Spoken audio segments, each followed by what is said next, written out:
الحمد لله والصلاة والسلام على رسول الله أما بعد فأعوذ بالله من الشيطان الرجيم بسم الله الرحمن الرحيم بل نقذف بالحق على الباطل فيدمغه فإذا هو زاهق ولكم الويل مما تصفون۔ مجھ کو اخبار سی لگتی ہیں تمہاری باتیں، ہر نئے روز نیا فتنہ بیان کرتی ہے۔ حضرات حکم اور سامعین محترم، دین اسلام اللہ تعالیٰ کی طرف سے عطا کردہ انعام ہے۔ اس میں ہم مسلمانوں کے لیے زندگی گزارنے کا ایک معتدل نظام ہے، جس نظام کو سکھانے کے لیے ہمارے پاس حضور کی تعلیمات اور اللہ کا کلام ہے۔ ان دونوں پر ایمان رکھنا اور ان کے عقائد کو ماننا ہمارا پہلا کام ہے، کیونکہ اس کے بغیر جنت میں داخلہ خیال خام ہے۔ لیکن افسوس موجودہ دور میں عقائد اسلام کو بگاڑنے والے بہت عام ہیں، جن میں جاوید غامدی اور مرزا چہلمی جیسے بہت سے نام ہیں، جن کی زبان اسلامی احکام میں بے لگام ہے، لیکن دوستو ان کے پاس چرب زبانی کا ایک جام ہے، جس کی بنا پر نسل نو آج ان کی غلام ہے۔ یاد رکھنا، نئی شریعت اور نئے عقائد کا نشہ کرنا ہم پر حرام ہے۔ جس نے ایسا کیا وہ دنیا و آخرت میں بدنام ہے، اور جو حصول جنت اور رضا الہی چاہے اس کے لیے ضروری اتباع اسلام ہے۔ حاضرین گرامی، حق و باطل کی اس فانی دنیا میں جہاں اسلام کا پرچم لہرانے والوں کا تذکرہ ملتا ہے، تو وہیں امت کے ایمانی محل کو مسمار کرنے والے بھی ایک الگ پہچان رکھتے ہیں، جن کے عقائد باطلہ ناواقف لوگوں کو ارتداد کی وادیوں میں ڈھکیل رہے ہیں۔ انہی اسلام دشمن لوگوں میں سے ایک انجینئر محمد علی مرزا ہے، جس کے عقائد و نظریات کو ذرا سنتے چلیے۔ کہتا ہے قادیانیوں کے اعضائے وضو بھی قیامت کے دن چمکیں گے۔ اللہ نے تمام صحابہ کی مغفرت کا اعلان نہیں کیا۔ حضرت امیر معاویہ بدعتی تھے، اللہ ان سے راضی نہ ہوا۔ قادیانیوں کا مرتبہ اہل کتاب سے بڑا ہوا ہے، کھڑے ہو کر پیشاب کرنا سنت ہے۔ فتح مکہ کے موقع پر اسلام قبول کرنے والے صحابہ نے موت کے ڈر سے کلمہ پڑھا تھا۔ کاتب وحی ہونا کوئی فضیلت کی بات نہیں، گستاخ رسول کی سزا قتل نہیں۔ بالآخر یہ اپنے افکار و خیالات سے کبھی قادیانی تو کبھی شیعہ، کبھی جماعت اسلامی تو کبھی غیر مقلدین کا ترجمان معلوم ہوتا ہے۔ پھر بھی یہ بدبخت اپنے آپ کو مسلم علمی کتابی کہتا ہے۔ یہ تیرا عجیب دعویٰ کہ جو دین تو نے سمجھا، نہ سمجھ سکا تھا اس کو کوئی شافعی نہ رازی۔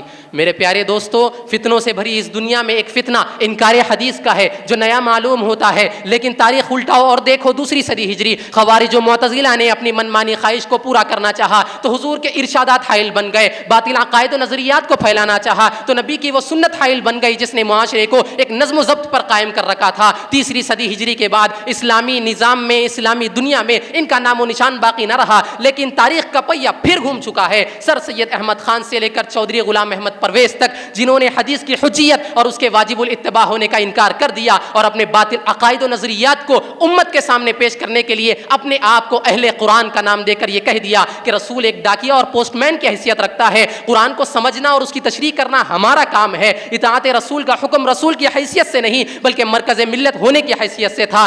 جب رسول چلے گئے تو اطاعت بھی ختم ہو گئی، اگر کوئی بات قرآن میں نہیں تو وہ دین میں بھی نہیں۔ اسی طرح کی بہت سی من گھڑت باتیں کر کے اپنی لغت بنا کر جنت و جہنم کا، لفظ اللہ کا اور دیگر الفاظ قرآن کا نیا معنی و مفہوم بیان کرتے ہیں اور اپنی خواہشات کے مطابق احادیث کا انکار کرتے ہیں، جبکہ قرآن میں بے شمار دلائل موجود ہیں جن سے حدیث کی حجیت کو ثابت کیا گیا ہے اور قیامت تک ثابت کیا جاتا رہے گا۔ میرے پیارے دوستو، فتنوں کی اس اندھیر نگری میں ایک ہر موڑ پر آپ کو ایک نیا فتنہ ملے گا۔ جیسے ایک فتنہ غامدیت ہے جس کا بانی جاوید احمد غامدی ہے، جو اپنے عقائد کے ذریعے اسلام کے بنیادی احکام کی خلاف ورزی کرتا ہے۔ کہ آپ کو معلوم نہیں کہ وہ ظہور مہدی کا منکر ہے، حیات عیسیٰ کا منکر ہے، حجیت حدیث کا منکر ہے، مسجد اقصیٰ پر مسلمانوں کے حق کا منکر ہے، سور کے نجس العین ہونے کا منکر ہے، قرآن کی متعدد قراتوں کا منکر ہے۔ میں اس کے عقائد کو کہاں تک گناؤں، یہاں تک کہ وہ رجم اور شراب کی شرعی سزا کا بھی منکر ہے۔ میں ان تمام فتنوں کو ایک متفقہ فیصلہ سنا دینا چاہتا ہوں کہ اللہ کی وحدانیت پر ہمارا ایمان ہے، حضور کی محبت میں ہمارا سب کچھ قربان ہے۔ ہمارے اکابر نے جو دین ہمیں سمجھایا اسی میں ہمارے لیے نجات کا سامان ہے۔ جو اس کا منکر ہو اور اپنی نئی شریعت، نئے عقیدے بنائے، وہ مانند حیوان ہے اور کھلے طور پر اس سے مقابلے کا اعلان ہے۔ لہٰذا ضرورت اس بات کی ہے کہ علماء دین اپنی ذمہ داری کو سمجھے، عوام کو ضروری علم دین سے آراستہ کرنے کی فکر کریں، اور جہاں دور دراز کے مسلمان غربت غربت کی وجہ سے باطل فرقوں کا شکار ہو رہے ہیں، تو غربت کے ازالے کے لیے کوئی منظم لائحہ عمل تیار کریں. اور سب سے ضروری بات یہ ہے کہ ہم ہر عالم دین، ہر دین کا سپہ سالار ان مکاروں کے باطل نعروں کے سامنے حق کی آواز ہمیشہ بلند کرتے رہیں. صدائے حق کی جرأت سے تو زندہ کر زمانے کو، صدائے حق کی جرأت سے تو زندہ کر زمانے کو، کہ تیرے ساتھ دنیا میں ہزاروں دل دھڑکتے ہیں. جمال الوجود بذكر الإله وتصفو